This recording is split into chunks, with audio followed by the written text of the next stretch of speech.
1914. Who really is the faithful and discreet slave? Who was watching? And who was providing food at the proper time? Russell and his associates quickly understood that Christ's presence would be invisible. They disassociated themselves from other groups, and in 1879 began publishing Spiritual Food in Zion's Watchtower and Herald of Christ's Presence. From its first year of publication, this magazine pointed forward by sound scriptural reckoning to the date 1914 as an epoch-making date in Bible chronology. So when Christ's invisible presence began in 1914, happy were these Christians to have been found watching. So we have established that in 1914 these Christians were found watching. But is this the truth? Were they in fact watching for Christ's presence? Well, it should be easy enough for us to find out. All we have to do is look at the publications that were produced by the Watchtower at this time. So, what do the facts really show? Let's look at this Watchtower from 1914 so we can find out. When was Jesus going to be present? And it reads, that time, as far as we are able to calculate, began in 1874. Since that date, we have been living in the parousia of the Son of Man. Okay, so Christ came in 1874. So maybe we weren't on the watch right then, but sure we got on the watch shortly thereafter, right? Let's check out 1916. This culminated in the year AD 1844, just 30 years before AD 1874, when Christ the bridegroom and reaper actually came, as shown by the Jubilees teaching. Okay, so I guess not in 1916 either.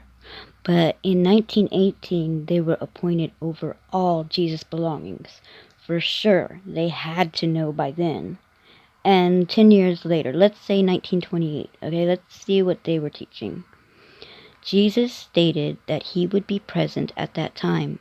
From 1874 forward is the latter part of the period of the time of the end. From 1874 is the time of the Lord's second presence, as above stated. Well, if they still hadn't figured it out by 1928, then when did they figure it out?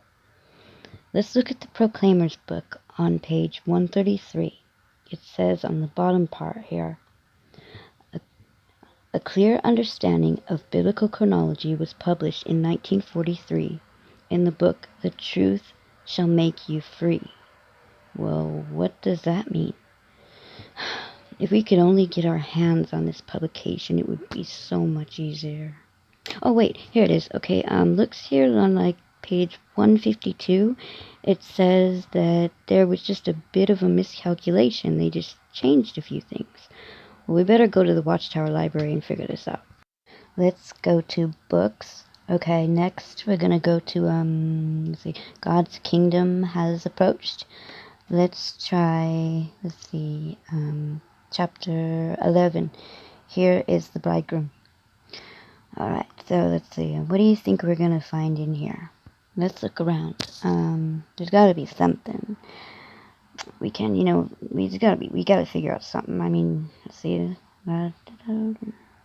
Wait. What's this? 1943.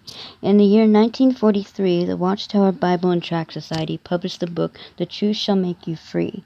In its chapter 11, entitled The Count of Time, it did away with the insertion of 100 years into the period of the Judges, and went according to the oldest and most authentic reading of Acts 13:20, and accepted the spelled-out numbers of the Hebrew Scriptures. This moved forward the end of 6,000 years of man's existence into the decade of the 1970s.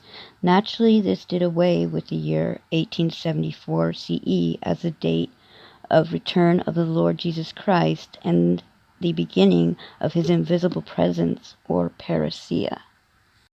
1943? This gotta be wrong. That would mean Jesus would have been knocking for 29 years. and they didn't even open the door.